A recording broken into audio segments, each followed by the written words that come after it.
Après une quatrième étape annulée à cause de la neige, la cinquième étape de ce Paris-Nice 2004 se déroulait entre le Puy-en-Velay en Haute-Loire et Rasteau dans le Vaucluse, 215 km dans des conditions climatiques toujours aussi fraîches et froides. Le début d'étape a été animé par trois coureurs, le Polonais Dariusz Baranowski de la Liberty Seguros, le puncher vénézuélien Unai Echevarria de la formation Euskaltel et l'Espagnol Heitor Rosa des îles Baléares Banesto. Après avoir obtenu jusqu'à 7 minutes d'avance, eh bien, les trois hommes de tête ont été repris à 28 km de l'arrivée. Ensuite, on a à nouveau assisté à un coup de bordure de la part de la formation CC comme lors de la deuxième étape. On avait alors 10 coureurs qui sont à l'avant de la course, Bartoli, Jaschke, Jülich, Pil, Schleck, Voigt, dont 6 coureurs de la CSC, Badenkoop de la FDJ.com, Incapi de l'US Postal, Rebellin de la Gerolsteiner et Vinokourov de la T-Mobile. Donc à signaler des absents de marque, Pereiro, Rogers et Vandenbroek qui sont dans un deuxième groupe une trentaine de secondes derrière.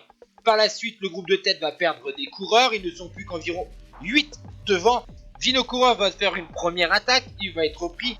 Et là, on est dans les derniers kilomètres après la seconde attaque de Vinokourov.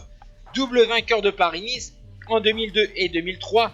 Vinokourov, il essaye de profiter de quelques mésententes au sein du groupe de tête, puisque Rebellin, deuxième du classement général, est très proche de Jaschke. D'ailleurs, on a même vu Jaschke à 2 km de l'arrivée tenter de fausser compagnie, mais Rebellin est très attentif. Les 500 derniers mètres sont en faux plat montant, on avait du vent favorable dans les derniers kilomètres, et Alexandre Vinokourov remporte cette étape et dédie un an après la mort de son ami Kivilev la victoire.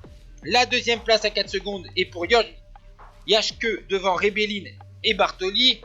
Derrière à 28 secondes le groupe Vandenbroek, Rogers, Pereira et à 58 secondes le deuxième peloton avec notamment Philippe Gilbert.